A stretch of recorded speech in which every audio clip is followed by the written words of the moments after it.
ติดตามข่าวสารสาระดีๆทุกวันจันทร์ถึงศุกร์กับรายการเชียงใหม่สเตชันทางสวทเชียงใหม่ FM 93.25 เมกะเฮิรตซ์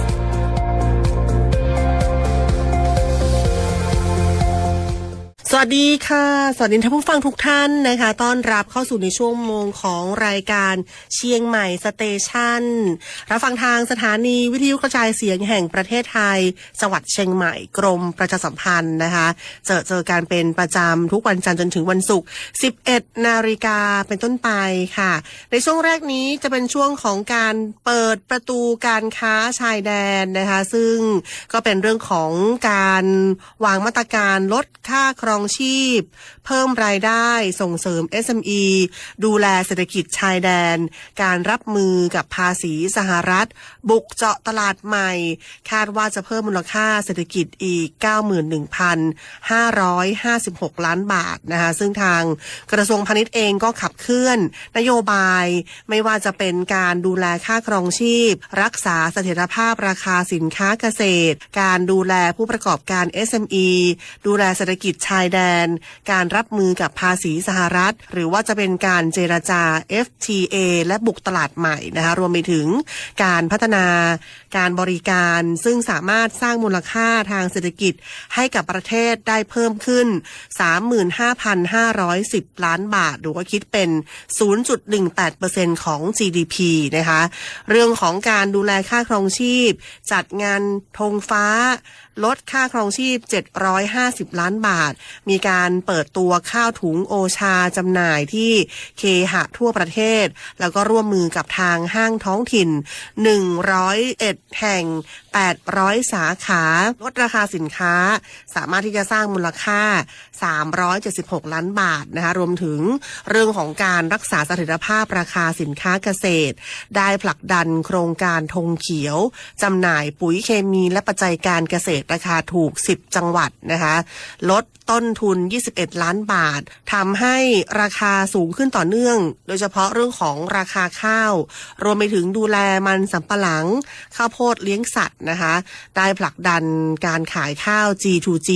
ให้กับจีน 500,000 ตันแล้วก็คาดว่าจะเซ็นสัญญา 100,000 ตันแรกโดยที่จะมีการส่งมอบแล้วก็ทำ MOU ข้าวให้กับสิงคโปร์ 100,000 ตันดูแลผู้นำข้าวฮ่องกงเพื่อที่จะมีการรักษาเสถียรภาพเสริมแกร่งผู้ประสบการณ์ SME ด้วยได้ส่งเสริมธุรกิจแฟรนไชส์ดึง SME D-Bank ให้สินเชื่อกว่า8แฟรนไชส์439ล้านบาทนะคะรวมถึงส่งเสริมสินค้า GI จัดแคมเปญ GI ไทยส่งสุขปีใหม่สุขใจชุมชนขึ้นทะเบียนสินค้า GI ใหม่4รายการก็คือทุเรียนชุมพรกกเหล่าพัฒนาไก่เบตงยะลาผ้าทอนาหมื่นสีตรังนะคะแล้วก็ส่งเสริมเรื่องของผู้ประกอบการผ่านโครงการ SME Proactive 104รายสร้างมูลค่าการค้า179ล้านบาทส่งเสริมการค้านะคะในสินค้าอัญมณีในเรื่องของการจัดงานต่างๆจัดงาน Bangkok Jewelry Week 2025พาณิชย์จังหวัดเปิดจุดสินค้า28ครั้งนะคะช่วย SME มีช่องทางการจำหน่ายสินค้าช่วยในการ Up Skill Reskill ธุรกิจยุคดิจิทัลสัมมนาผู้ประกอบการยุคใหม่การค้าออนไลน์รวมถึงทักษะบริหารจัดการธุรกิจอบรมผ่านระบบของ DBD Academy เสริมสร้างความรู้ด้านทรัพย์สินทางปัญญาผู้ประกอบการที่ได้รับประโยชน์รวมกว่า 32,000 รายนะคะแล้วก็จะมีการดูแลเศรษฐกิจชายแดนกับเพื่อนบ้านและไทยก็จะมีการจัดธงฟ้าชายแดน11จังหวัดลดค่าครองชีพ24ล้านบาทนะคะมีการเปิดตัว Sim of Cheer by MOC ร่วมกับทางกระทรวงการท่องเที่ยวและกีฬานะคะจำหน่ายสินค้าท้องถิ่นและก็อาเซียนในราคาย่อมเยามูลค่า20ล้านบาทนะคะจัดทำ e-catalog ประชาสัมพันธ์สินค้าเด่นจาก7จังหวัดชายแดนไทยกัมพูชา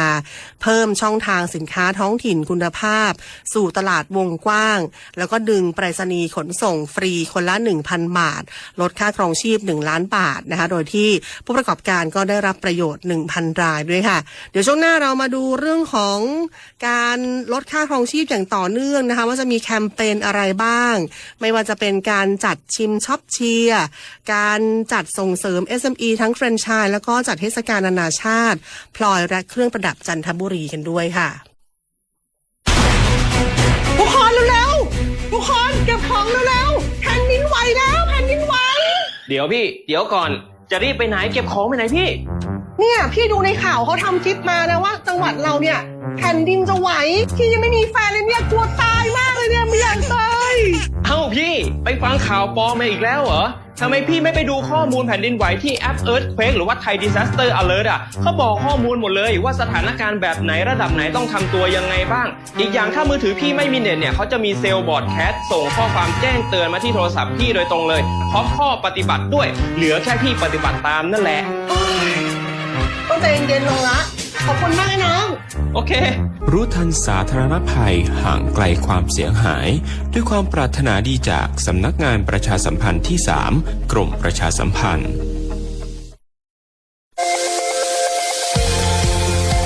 ติดตามข่าวสารสาระดีๆทุกวันจันทร์ถึงศุกร์กับรายการเชียงใหม่สเตชันทางสวทเชียงใหม่ FM 93.25 เมกะเฮิรตซ์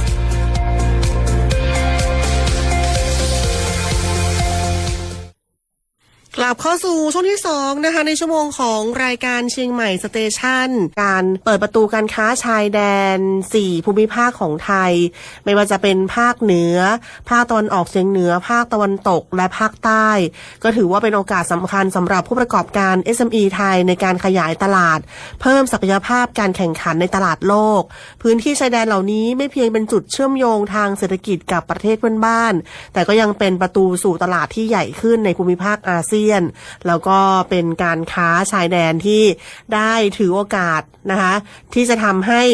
SME ไทยเป็นโอกาสทองที่จะเข้าไปสู่ตลาดโลกได้มาดูถึงโอกาสของ SME ไทยจากการค้าชายแดนนะคะก็คือจะมีทั้งการเข้าถึงตลาดใหม่การค้าชายแดนเปิดโอกาสให้ SME สามารถเข้าถึงตลาดในประเทศเพื่อนบ้านไม่ว่าจะเป็นเมียนมาลาวกัมพูชาและมาเลเซียที่มีประชากรรวมกว่า200ล้านคนการขยายตลาดไปยังประเทศเหล่านี้เนี่ยช่วยเพิ่มรายได้ลดการพึ่งพาตลาดภายในประเทศการเพิ่มมูลค่าสินค้าซึ่งก็จะช่วยให้ SME สามารถเสนอสินค้าและบริการที่มีเอกลักษณ์เฉพาะตัวทั้งสินค้าทางวัฒนธรรมอาหารพื้นเมืองหัตถกรรมซึ่งก็เป็นที่ต้องการของตลาดต่างชาตินะคะรวมไปถึงการปรับปรุงคุณภาพบรรจุภัณฑ์สินค้าจะช่วยเพิ่มมูลค่าและก็สร้างความน่าสนใจให้กับลูกค้าในต่างประเทศได้ด้วย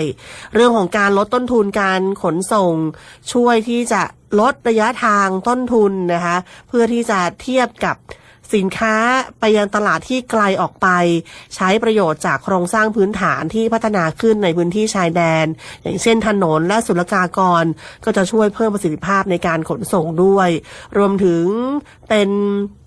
จุดเริ่มต้นในการเชื่อมโยง SME ไทยกับห่วงโซ่อุปทานระดับโลกนะคะโดยเฉพาะในภูมิภาคอาเซียนซึ่งเป็นตลาดที่มีศักยภาพสูงการให้ความร่วมมือกับพันธมิตรทางธุรกิจในต่างประเทศก็จะช่วยเพิ่มโอกาสในการขยายตลาดแล้วก็เรียนรู้เทคโนโลยีใหม่ๆนะคะซึ่งดูจากความท้าทายที่ SME ไทยจะต้องเผชิญก็คือเรื่องของการเข้าสู่ตลาดชายแดนที่ต้องมีการแข่งขันสูงขึ้นทั้งในแล้วก็ต่างประเทศนะคะที่อาจจะมีต้นทุนต่ำกว่าหรือว่ามีประสบการณ์มากกว่าดูเกี่ยวกับระบบภาษีซึ่งอาจจะเป็นอุปสรรคนะคะที่บางทีเนี่ยมีการเกี่ยวข้องกับกฎหมายและภาษีที่ซับซ้อนรวมถึงการเข้าถึงข้อมูลของเทคโนโลยีนะคะ SME บางส่วนอาจจะขาดแคลนข้อมูลเกี่ยวกับการตลาดหรือโอกาสทางธุรกิจในต่างประเทศรวมไปถึงการเข้าถึงเทคโนโลยีที่จำเป็นในการแข่งขันการจัดการด้านโลจิสติกก็สำคัญค่ะการขนส่งสินค้าข้ามพรมแดนต้องอาศัยการจัดการโลจิสติกที่มีประสิทธิภาพนะคะซึ่งอาจจะเป็นความท้าทายสำหรับ SME ที่มีทรัพยากรจำกัดด้วยซึ่งดูจากแนวทางในการพัฒนา SME ไทยนะคะก็คือเรื่องของการเสริมสร้างความรู้ทักษะควรที่จะฝึกอบรมเกี่ยวกับกฎ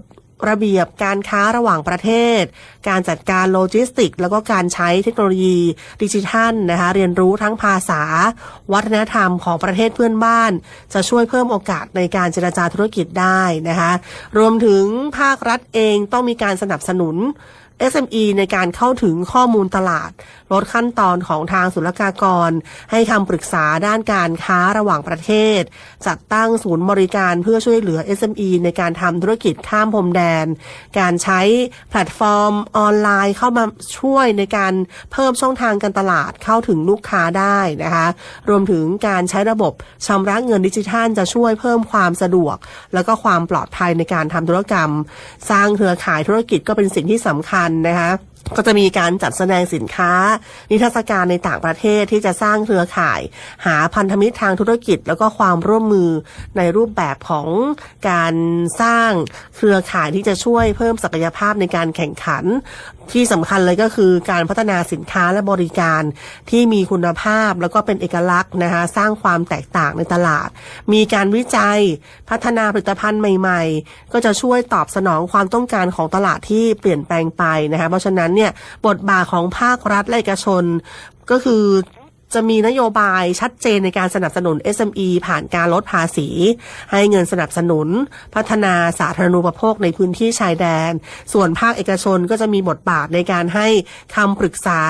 สนับสนุน SME ผ่านโครงการ Mentorship แล้วก็สร้างเครือข่ายธุรกิจนะคะเพราะฉะนั้นเนี่ยการเปิดประตูสู่อาเซียน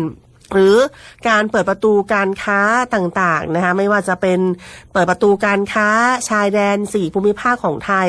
ก็ถือว่าเป็นโอกาสทองสำหรับ SME ในการขยายตลาดแล้วก็เพิ่มศักยภาพการแข่งขันในตลาดโลกนะคะแม้จะมีความท้าทายที่ต้องเผชิญแต่ด้วยการพัฒนาความรู้ทักษะการใช้เทคโนโลยีอย่างเหมาะสม SME ไทยก็สามารถที่จะไปสู่ความสำเร็จแล้วก็สร้างชื่อเสียงให้กับประเทศในเวทีการค้าโลกได้อย่างมั่นคงด้วยค่ะรวมถึงเรื่องของการลดค่าครองชีพการมีนโยบายที่จะขับเคลื่อนเรื่องของเศรษฐกิจการค้าชายแดนด้วยค่ะพูดถึงเรื่องของการเดินหน้าลดค่าครองชีพอย่างต่อเนื่องนะคะก็มีทั้งการจัดมหกรรมลดราคาสินค้า1เดือนช่วงปีใหม่เดินหน้ามาตรการรักษาเสถียรภาพราคาสินค้าเกษตรแล้วก็เร่งส่งมอบข้าวให้กับจีนสิงคโปร์ส่งเสริม SME ทั้งแฟรนไชส์มีการจัดนิทรรศการนานาชาติพลอยและเครื่องประดับจันทบุรีรวมไปถึงจัดงานแสดงจำหน่ายสินค้าอีสานเอ็กซ์โป 2026 จัดมหกรรมการค้าชายแดนจัดงานชิมช็อปเชียร์บาย MOC แล้วก็เตรียมต้อนรับคณะผู้นำที่จะเข้ามาเยือนนะคะรวมถึงเร่งรัดการจัดการนอมินีแบบพุ่งเป้าออกของขวัญปีใหม่มีเรื่องของการเร่งตลาดใหม่อย่างเช่นการเข้าประชุม WEF 2026 นะจากมีการบุกตลาดเตรียมการเดินหน้าบริการดิจิทัลที่อยู่ในความดูแลให้มีความคืบหน้าอย่างต่อเนื่องก็คาดว่าจะสร้างมูลค่าทางเศรษฐกิจ 91,956 ล้านบาทนะคะมีการเชิญชวนกิจกรรมที่สำคัญเลยก็คือธุรกิจของ SME ภาคเหนือพลังขับเคลื่อนทางการผลิตทั้งอัปเกรดเทรนด์เศรษฐกิจเจาะตลาดเป้าหมายพร้อมต่อยอดทักษะการตลาดในยุค AI ภายในงานก็จะมีการรายงานอัปเดตเทรนด์เศรษฐกิจและก็ทิศทางการตลาดเจาะตลาดเป้าหมายในอุตสาหกรรมศักยภาพไม่ว่าจะเป็นเรื่องของเกษตรอาหารดิจิทัลนะคะการท่องเที่ยวเชิงสุขภาพต่อยอดทักษะการตลาดยุคใหม่ด้วยเทคโนโลยี AI กับบทบาทการขับเคลื่อนเศรษฐกิจภาคเหนือโอกาสใหม่ทางการค้าของผู้ประกอบการภาคเหนือเทคนิคในการที่จะเพิ่มพลังการตลาดแบบลงมือทำนะคะจัดขึ้นที่โรงแรมบินทรีซิตี้รีสอร์ทเชียงใหม่แล้วก็จะมีการประชาสัมพันธ์โครงการดิจิทัลวอลเล็ตบาย DBD สินค้าดีออนไลน์ดังชุมชนยั่งยืนเป็นโครงการพัฒนาศักยภาพชุมชนด้านการตลาดออนไลน์นะคะปีนี้เนี่ยมาพร้อมกับการเฟ้นหาชุมชนตัวท็อปต้นแบบการค้าออนไลน์4ภาคเพื่อ พื่อผลักดันสินค้าชุมชนไทยให้เติบโตแข่งขันได้จริงบนเวทีการค้าออนไลน์กับระดับประเทศรวมถึงสู่ระดับสากลด้วยนะคะเปิดรับสมัครแล้วสำหรับ Digital Village ชุมชนสร้างสรรค์สู่การแข่งขันการค้าออนไลน์เป็นโครงการดีๆจากกรมพัฒนาธุรกิจการค้ากระทรวงพาณิชย์นะคะที่พร้อมจะขับเคลื่อนชุมชนไทยด้วยองค์ความรู้ด้านดิจิทัลครบวงจรเลยชวนชุมชนที่อยากจะพัฒนาการตลาดออนไลน์มาอัพสกิลโปรโมทสินค้าเพิ่มยอดขายผ่านกิจกรรมเวิร์กช็อปดิจิทัลวันเลจบูตแคมป์สมัครฟรีนะคะไม่มีค่าใช้จ่ายตลอดโครงการก็เป็นชุมชนเป็นสหกรณ์วิสาหกิจชุมชนหรือว่าจะเป็นกลุ่มสตรีที่มีอัตลักษณ์โดดเด่นมีสมาชิกไม่น้อยกว่า15คนแล้วก็แบ่งหน้าที่ความรับผิดชอบชัดเจนนะคะมีสมาชิกอย่างน้อย2คนที่สามารถจะใช้เทคโนโลยีแล้วก็แพลตฟอร์มออนไลน์มีช่องทางการจำหน่ายออนไลน์และใช้วัตถุดิบหลักจากท้องถิ่นนะคะพร้อมที่จะเข้าร่วมกิจกรรมครบตลอดทั้งโครงการกิจกรรมดีๆที่คัดสรรไว้เฉพาะชุมชนนะคะไม่ว่าจะเป็นเรื่องของการสร้างคอนเทนต์ถ่ายตัดต่อคลิปให้ดึงดูดบนโซเชียลแบบจับมือทำเป็น Facebook and Instagram แอดวิดีโอเป็นการตั้งค่าโฆษณาวางกลยุทธ์ต่างๆสำหรับการทำแคมเปญแบบมืออาชีพหรือว่าเป็นโซเชียลคอมเมอร์สเทรนด์แอนไลน์ OA ที่จะเข้าใจถึงเทรนด์ตลาดออนไลน์นะคะใช้เครื่องมือโซเชียลเพื่อที่จะเพิ่มยอดขายแบบมือโปรชุมชนที่ผ่านกิจกรรมบูตแคมป์ก็จะได้รับป้ายสัญลักษณ์ชุมชนต้นแบบเป็น Digital Village by DBD ด้วยนะคะและสิ่งที่ผู้เข้าร่วมจะได้รับก็คือการอบรมเชิงลึกเกี่ยวกับการทำตลาดออนไลน์บนแพลตฟอร์มชั้นนำเวิร์กช็อปแบบจับมือทำได้ลองทำจริงกับกูรูการตลาดชื่อดังระดับประเทศนะคะมีสิทธิประโยชน์มากมายที่พร้อมจะซัพพอร์ตผลักดันสินค้าชุมชนให้มียอดขายทั้งเรื่องของการใช้สิทธิ์เข้าร่วม landing page บนแพลตฟอร์มการค้าออนไลน์หรือร่วมแคมเปญส่งเสริมการตลาดพร้อมคูปองกระตุ้นยอดขายถ้าหากว่าได้รับคัดเลือกเป็น20ร้านชุมชนก็จะมีการให้ PR ด้วยนะคะมีอินฟลูเอนเซอร์ชื่อดังแล้วก็มีที่จะได้รับคัดเลือกเป็นสุดยอดชุมชนออนไลน์ต้นแบบ4ชุมชนจาก4ภูมิภาคนะคะเข้าร่วมฟรีไม่มีค่าใช้จ่ายตลอดโครงการก็สามารถที่จะสมัครได้นะคะตั้งแต่วันนี้จนถึง16มกราคม2569นะคะก็เข้าไปดูกันได้ที่ทางกระทรวงพาณิชย์แล้วก็จะมีการส่งเสริมการค้าผลักดันเรื่องของการส่งเสริมการค้าชายแดนแล้วก็จะมีเรื่องของการมองหาโอกาสสำคัญของธุรกิจ SME ภาคเหนือพลังขับเคลื่อนทางการตลาดผลิตภัณฑ์แล้วก็อัปเดตเศรษฐกิจเจาะตลาดกลุ่มเป้าหมายด้วยค่ะช่วงนี้ทางกระทรวงต่างๆก็มีการทยอยออกมาตรการที่จะให้ของขวัญปีใหม่นะคะมีทางพาณิชย์ช่วยไทยเปิดกล่องของขวัญใบใหญ่ New Year Mega Sale 2026ลดสูงสุด 80% ลดค่าครองชีพกว่า 5,000 ล้านบาทนะคะก็จะเป็นช่วงส่งมอบความสุขในช่วงเทศกาลปีใหม่ควบคู่กับการกระตุ้นเศรษฐกิจภายในประเทศด้วยร่วมสนับสนุนเกษตรกรผู้ประกอบการไทยค่ะก็จะมีการจัดสินค้าลดราคาในงานกว่า250รายขยายมาตรการลดราคาสินค้าและบริการทั่วประเทศเป็นระยะเวลา40วันนะคะจนถึงวันที่31มกราคม2569ก็จะมีการร่วมมือกับทางภาครัฐเอกชนผู้ผลิตผู้ประกอบการห้างโมเดิร์นเทรดเข้าร่วมมากกว่า180รายรวมไปถึงผู้ให้บริการด้านต่างๆนะคะพร้อมแพลตฟอร์มจำหน่ายสินค้าออนไลน์กว่า250รายสินค้าที่นำมาจำหน่ายก็จะมีจัดโปรโมชั่นรวมแล้วกว่า10,000รายการลดสูงสุด80% นะคะเพื่อที่จะช่วยแบ่งเบาภาระค่าใช้จ่ายด้วยซึ่งกรมการค้าภายในก็ยังให้ความสำคัญกับการสนับสนุนผู้ประกอบการที่ได้เชิญผู้ประกอบการจาก7จังหวัดพื้นที่ชายแดนไทยกัมพูชาที่ประสบปัญหาด้านเศรษฐกิจเข้าร่วม ออกร้านภายในงานนะคะผลิตภัณฑ์เนื้อโคจากจังหวัดบุรีรัมย์รวมไปถึงสินค้าจากพื้นที่ที่จะเพิ่มช่องทางการตลาดแล้วก็ช่วยสร้างรายได้ให้แก่ผู้ประกอบการในพื้นที่ที่มีรายได้ในสถานการณ์ช่วงปัจจุบันด้วยนะคะเพราะฉะนั้นเนี่ยก็จะเป็นโครงการพาณิชย์ลดราคาตั้งเป้าลดค่าครองชีพประชาชนไม่ต่ำกว่า 5,000 ล้านบาทขณะที่มีการจัดกิจกรรมจำหน่ายสินค้าภายในกระทรวงพาณิชย์ตลอด3วันนะคะคาดว่าจะก่อให้เกิดเงินหมุนเวียนในระบบไม่น้อยกว่า20ล้านบาทโดยผู้ประกอบการที่เข้าร่วมก็ยังจัดกิจกรรมส่งเสริมการขายเพิ่มเติมกระตุ้นการจับจ่ายใช้สอยในช่วงเทศกาลปีใหม่ได้นะคะก็ขอเชิญชวนร่วมเลือกซื้อสินค้า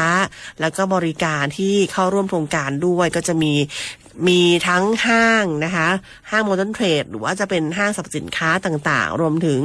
ห้างท้องถิ่นด้วยค่ะเพราะฉะนั้นเนี่ยอยากที่จะให้มีการกระตุ้นเศรษฐกิจการท่องเที่ยวในช่วงปีนี้นะคะเพราะว่าหลากหลายกระทรวงก็ได้ออกมาตรการให้ความช่วยเหลือพี่น้องประชาชนในช่วงส่งท้ายปีกันด้วยค่ะทิ้งท้ายกันในเรื่องของทางสำนักงานพาณิชย์จังหวัดเชียงใหม่เชิญชวนผู้ประกอบการจังหวัดเชียงใหม่เข้าร่วมกิจกรรมงานแสดงและก็จำหน่ายสินค้าอัญมณีและเครื่องประดับภาคเหนือในงาน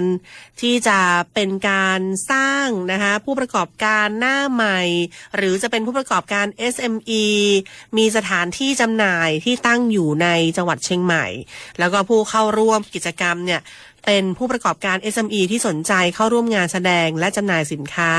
รวมไปถึงการเจรจาจับคู่ธุรกิจนะคะซึ่งก็จะจัดขึ้นในช่วงวันที่22ถึง26กุมภาพันธ์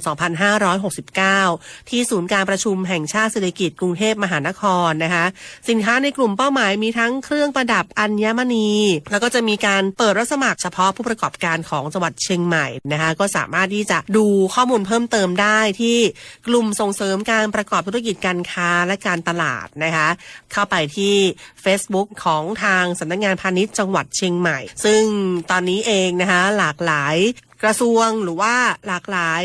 ภาครัฐเนี่ยเขาก็จะมีการมอบนะคะมาตรการที่จะเป็นของขวัญปีใหม่จัดบริการครบวงจรมีการประเมินส่งออกภาพถ่ายสินค้าสร้างแบรนด์หนุนขายออนไลน์ปั้นผู้ประกอบการสู่ผู้ส่งออกเต็มตัวนะคะก็จะเป็นการที่ได้จัดหลักสูตรเรียนออนไลน์เรียนจบได้สิทธิ์นะคะได้รับสิทธิประโยชน์นะคะเปิดให้มีการปรึกษาด้านงานออกแบบกับผู้เชี่ยวชาญเตรียมจัดงาน Made in Thailand กุมภาพันธ์ปีหน้าลดราคาสินค้านะคะแล้วก็มีการเตรียมของขวัญปีใหม่ต้อนรับปี2569แล้วก็ภาคธุรกิจแบบจัดเต็มนะคะตามนโยบายที่ได้รับมาก็คือจะเป็นการบริการออนไลน์ประเมินความพร้อมในการส่งออกแล้วก็จะมีการเปิดให้บริการถ่ายภาพสินค้าเพื่อขยายตลาดออนไลน์ด้วยที่ thaitrade.com นะคะแล้วก็ให้คำปรึกษาการค้าออนไลน์พร้อมเขียนรายละเอียดสินค้าพื้นที่สำหรับการประชุมการเจรจาธุรกิจสำหรับการทำงานเป็น co-working space นะคะรวมไปถึงการนัดหมายเจรจาสินค้ากับผู้ซื้อศักยภาพในต่างประเทศด้วยเข้าไปดูกันได้นะคะที่เพจของทาง thaitrade.com หรือจะติดต่อผ่านทางกรมส่งเสริมการค้าระหว่างประเทศก็ได้ค่ะทางสำนักงานพาณิชย์จังหวัดเชียงใหม่ขอประชาสัมพันธ์รับสมัครผู้ประกอบการจังหวัดเชียงใหม่ที่จะเข้าร่วมงาน Local Pass Expo 2026 ที่ลานกิจกรรมด้านหน้าศูนย์การค้าเซ็นทรัลเฟสติวัลเชียงใหม่นะคะที่จะได้มีการเข้าร่วมเป็นกลุ่มที่เป็นมิตรกับสิ่งแวดล้อมหรือที่เรียกว่า Eco Friendly ค่ะมีกลุ่ม Eco Design อย่างเช่น Organic Green Natural แล้วก็จะมีผลิตภัณฑ์ที่ทำมาจากวัสดุรีไซเคิลการใช้ซ้ำนำกลับมาใช้ใหม่ได้ Zero Waste นะคะคำนึงถึงขั้นตอนกระบวนการผลิตเป็นมิตรต่อสิ่งแวดล้อมลดการใช้วัสดุที่มีผลกระทบต่อสิ่งแวดล้อมลดปริมาณและก็ชนิดของวัสดุที่ใช้โดยใช้วัสดุทดแทนมีการปรับปรุงกระบวนการผลิตปรับปรุงระบบการขนส่งผลิตภัณฑ์รวมไปถึงการปรับปรุงอายุผลิตภัณฑ์นะคะขั้นตอนการทิ้งแล้วก็การทำลายผลิตภัณฑ์ด้วยมีกลุ่ม ที่มีฉลากลดโลกร้อนกลุ่มประหยัดพลังงานกลุ่มที่สนับสนุนการค้าที่เป็นธรรมนะคะอย่างเช่นสัญลักษณ์ Fair Trade มีการใช้หนังที่ทำมาจากพืชเนื้อสัตว์ที่ทำมาจากพืชแล้วก็เป็นกลุ่มที่สนับสนุนความเข้มแข็งของชุมชนการรักษารากฐานทางวัฒนธรรมกลุ่มผลิตภัณฑ์ที่ช่วยฟื้นฟูสภาพแวดล้อมใช้สัญลักษณ์ FSC ปลูกต้นไม้ทดแทนไม้ที่ใช้ในกระบวนการผลิตด้วยนะคะก็รับสมัครตั้งแต่วันนี้จนถึง29ธันวาคม2568นะคะเข้าไปดูที่ทางเพจสำนักงานพาณิชย์จังหวัดเชียงใหม่กลุ่มส่งเสริมการประกอบธุรกิจการค้าแล้วก็การตลาดนะคะรวมถึงมีการเชิญชวนผู้ประกอบการจังหวัดเชียงใหม่สมัครเข้าร่วมงานจัดจุดจำหน่ายได้ฝึกทักษะต่างๆด้วยวันนี้ต้องนำรายการจากลาไปแล้วนะคะขอบคุณและสวัสดีค่ะ